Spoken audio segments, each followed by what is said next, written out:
Le Brésil, c'est les côtes Carioca et l'Amazonie luxuriante, c'est la feijoada, la saina tigela et le rythme effréné de la capoeira.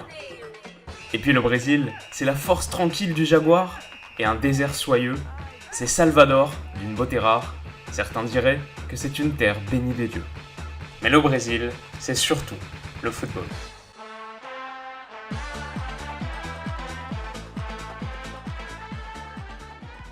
Yo les amis, j'espère que vous allez tous très bien. Alors après avoir fait une petite pause hier pour parler du match de l'équipe de France contre les États-Unis, et à 3 jours du lancement de la Coupe du Monde, il est temps de parler d'un des ultimes favoris de la compétition, ce magnifique Brésil. Et alors comme d'habitude, j'en profite pour remercier quelques-uns de mes abonnés, non seulement Taha, qui est toujours présent au rendez-vous, mais aussi un de mes amis dans la vraie vie, Matteo, qui en sa qualité de correspondant brésilien m'a préparé un dossier extrêmement complet sur le groupe de Tite. Alors voilà, un énorme merci à vous deux. Et c'est parti. Alors, dans une zone de qualification sud-américaine qui a été le théâtre de batailles acharnées, de sueur et de larmes, qui a vu l'Argentine obtenir presque miraculeusement son billet pour la Russie, qui a vu les Chiliens sortir par la petite porte, le Brésil a été l'exception. Le Brésil a largement survolé cette phase d'éliminatoire et s'est qualifié tranquillement pour la Coupe du Monde.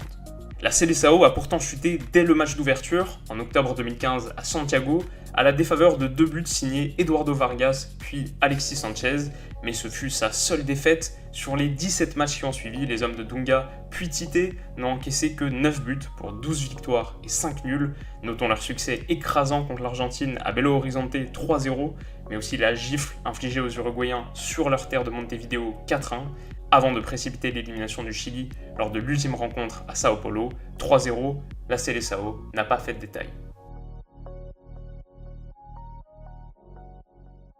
Bon, ensuite, comment vous dire que quand on s'apprête à synthétiser l'histoire du Brésil en Coupe du Monde, il faut avoir le cœur bien accroché. J'espère que vous êtes prêts. On écarte déjà les infos basiques. Seule nation à avoir participé à toutes les éditions, ce qui est déjà assez notable. Le Brésil est aussi le pays qui en a remporté le plus, 5, comme le nombre d'étoiles qui figure au-dessus de son écusson.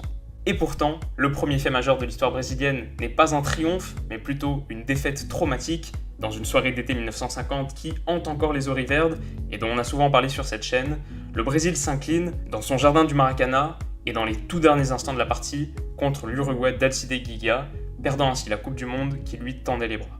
Mais des échecs naissent les succès et 8 ans plus tard, la Seleção, emmenée par le gamin Pelé, 18 ans à l'époque, triomphe de la Suède en finale. À nouveau, l'équipe organisatrice échoue au pied de la gloire, mais cette fois c'est bien le Brésil qui tient le beau rôle et qui écrit la première page mondiale d'une belle histoire qui n'en restera pas là.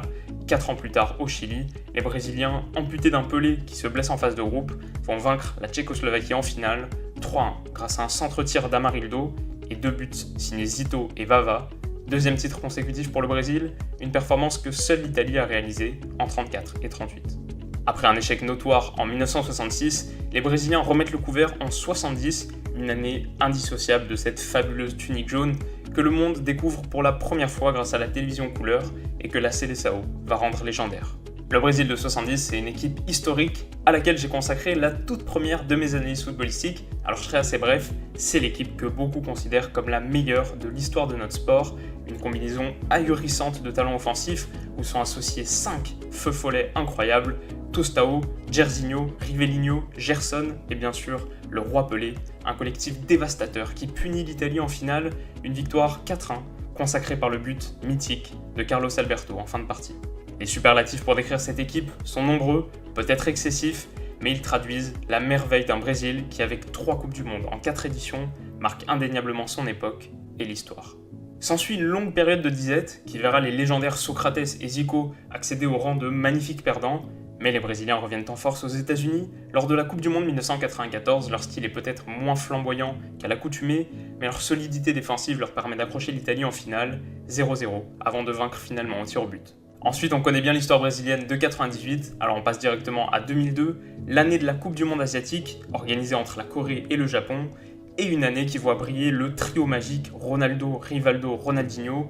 C'est d'ailleurs ce dernier qui propulse les Brésiliens en demi-finale d'un coup franc légendaire qui surprend David Seaman, avant que R9 ne grave l'histoire, un petit but contre la Turquie pour accéder à Yokohama, puis un doublé contre l'Allemagne d'Oliver Kahn pour soulever un 5e titre mondial. Enfin, comment ne pas mentionner cette Coupe du Monde 2014 sur terre brésilienne, cette édition qui devait être celle de la 6e étoile que tout un peuple attend et qui se solde finalement par un nouveau traumatisme made in Maracana, la fameuse humiliation 7-1 contre l'Allemagne. Cet été, le Brésil a beaucoup à se faire pardonner, mais cet été, le Brésil est aussi beaucoup plus fort qu'il y a 4 ans. Car le groupe de Tite est, sur le papier du moins, absolument effrayant et le mot est faible. Au but, Alisson Becker est l'une des révélations de la saison du côté de l'AS Roma et il sera titulaire. Devant lui, la charnière centrale voit 3 poids lourds se disputer 2 places. À 33 ans, Miranda est un pilier de l'Inter et a disputé les matchs de préparation contre l'Allemagne et la Croatie. Marquinhos incarne l'avenir de cette sélection, mais il se conjugue très bien au présent aussi.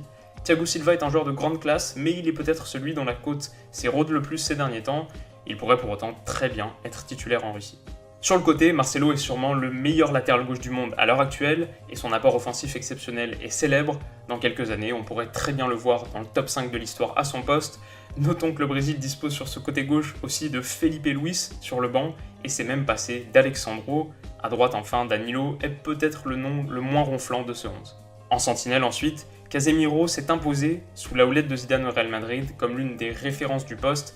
Ses prestations récentes, notamment contre le Bayern en demi, ont été moins flamboyantes qu'à l'accoutumée et son style de jeu assez brutal, voire vicieux, n'en font pas un chouchou des amoureux du foot, mais personnellement je suis assez fan et le Brésil tient une vraie perle. À ses côtés, l'activité de Paulinho et Fernandinho donne à voir un milieu énergique, travailleur et capable de belles projections vers l'avant, mais la vraie terreur brésilienne est évidemment le génial Neymar, l'une des plus grandes stars du football mondial. Son nom rythme l'actualité du football français, au point de l'écœurement pour certains, mais les vrais écœurés sont surtout les défenseurs qui ont le malheur de se trouver sur son chemin.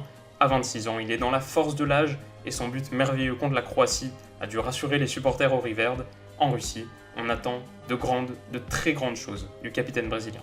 Sur l'autre aile, on pourrait retrouver le génial Willian, un de mes joueurs préférés. Ses dribbles chaloupés donnent le vertige et sa vision du jeu est excellente. Il tire aussi de très bons coups francs, seule sa finition pose parfois problème. À 29 ans, il joue peut-être sa dernière Coupe du Monde, surtout qu'à son poste, on pourrait aussi très bien retrouver Philippe Coutinho, qui évolue dans un autre registre que Willian, plus axial et plus créateur peut-être. Les deux sont en balance pour le poste de titulaire, et les deux pourraient même coexister dans un 4-2-3-1 avec une ligne de 3 Neymar, Coutinho, Willian, on en trempe déjà. Surtout qu'au poste de 9, l'époque Fred est révolue, et le Brésil a trouvé en Gabriel Jesus un tueur au sourire d'ange. À 21 ans seulement, il n'est pas un titulaire indiscutable à City, mais il fait face à la concurrence d'Agüero.